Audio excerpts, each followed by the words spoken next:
नेपाल में भ्रष्टाचार के खिलाफ जेएनजी आंदोलन के बाद प्रधानमंत्री के रूप में सुशीला कार्की के नेतृत्व में बने सरकार में 3 ईमानदार लोगों को मंत्री बनाया गया है। कुलमान घिसिंग, ओम प्रकाश अर्याल और रामेश्वर खनाल ने पदभार संभालते ही पूरे दबंग स्टाइल में काम करना शुरू भी कर दिया है। तत्काल केपी ओली जी ने नेपाल विद्युत प्राधिकरण से जिसे निकाल दिया था, वही कुलमान घिसिंग आज नेपाल के ऊर्जा मंत्री बने हैं। केपी ओली से ही सताए गए मुद्दा लड़कर जीतने वाले ओम प्रकाश अर्याल गृह मंत्री तथा कानून मंत्री बने हैं। सरकारी बजट में पार्टियों द्वारा हेरफेर को रोकने वाले और न मानने पर पद से इस्तीफा देने वाले अर्थविज्ञ रामेश्वर खनाल अर्थ मंत्री बने हैं। देश के राजनीति को बदलने के लिए बने सरकार के 3 मंत्रियों ने जेएनजी आंदोलन में बर्बाद हुए देश के भौतिक संरचनाओं के राख से एक नया नेपाल बनाने की उम्मीद जगाई है।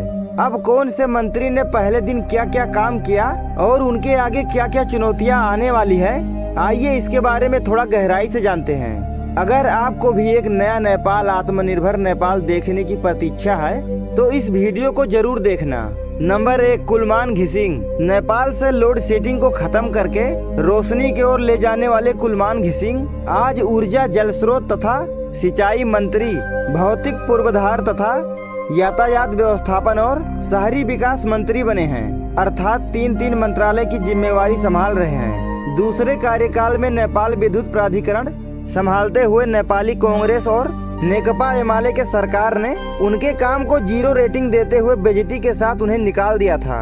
लेकिन आज समय ऐसा आया कि बर्खास्त करके अपमान के साथ निकालने वालों को जेएनजी आंदोलन में जेएनजी ने सिर्फ बर्खास्त ही नहीं किया है, बल्कि उनके बरसों के जमाए शासन सत्ता को भी उखाड़ के फेंक दिया है। उनके द्वारा भ्रष्टाचारी से बनाए गए सभी संरचनाओं को राख में मिला दिया गया है और इसी राख से एक नए नेपाल का नींव रखने के लिए आगे आए हैं कुलमान घिसिंग।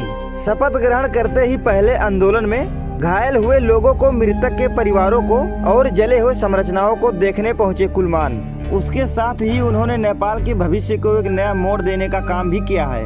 उन्होंने सबसे पहले तो अपने पाने वाले तलब सेवा सुविधा शहीदों के नाम में बनने वाले कोष में जमा करने का फैसला किया है। उसके बाद जनता को 18 घंटे लोड शेडिंग देने पर मजबूर करने वाले बड़े बड़े उद्योग कल कारखानाओं के बिजली का बिल न तीरने वालों से तुरंत पैसा उठाने का आदेश दिया है, जिसकी वजह से उन्हें नेपाल विद्युत प्राधिकरण से निकाल दिया गया था। अगर कुलमान का ये काम सफल होता है तो इस रकम से ये देश को एक नई ऊंचाई तक ले जा सकते हैं। उन्होंने 4-5 लाइन में अपने मंत्री होने के साथ करने वाले काम को सार्वजनिक किया है। सार्वजनिक रचनाओं में हुए क्षति को पहचान करके उसे तत्काल पुनः निर्माण करवाया जाए।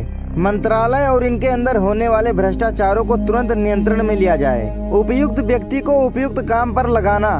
अगर ईमानदारी से काम न किया जाए तो उसे तुरंत बर्खास्त करना। आधे अधूरे में रुके हुए निर्माण योजनाओं को जल्द से जल्द पूरा करना। इन सब बातों से ये साफ होता है कि ये देश को किन ऊंचाइयों पर ले जाना चाहते हैं। गृह मंत्री ओम प्रकाश अर्याल गृह तथा कानून मंत्री के पदभार संभालते ही उन्होंने आंदोलन में मृत्यु होने वालों की याद में शोक दिवस मनाने और उनके क्रियाक्रम के लिए 1 लाख रुपए देने का फैसला किया है। सुशीला कार्की को प्रधानमंत्री बनाने के लिए जंगी अड्डा, राष्ट्रपति कार्यालय और आंदोलनकारियों के बीच महत्वपूर्ण भूमिका खेलने वाले पहले ही 25 सालों से कानूनी क्षेत्र में देश में महत्वपूर्ण भूमिका दिखा रहे हैं। इन्होंने हर बार सरकार के द्वारा किए गए असंवैधानिक कार्यों में सरकार को चेतावनी देने का काम किया है और ये पिछले कुछ सालों से काठमांडू के मेयर बालेन शाह के कानूनी सलाहकार के रूप में भी चर्चित हैं, जो अब जेएनजी आंदोलन के बाद गृह मंत्रालय के साथ कानूनी मंत्रालय भी संभाल रहे हैं। कानूनी व्यवस्थापन में इनके द्वारा उठाए गए मुद्दे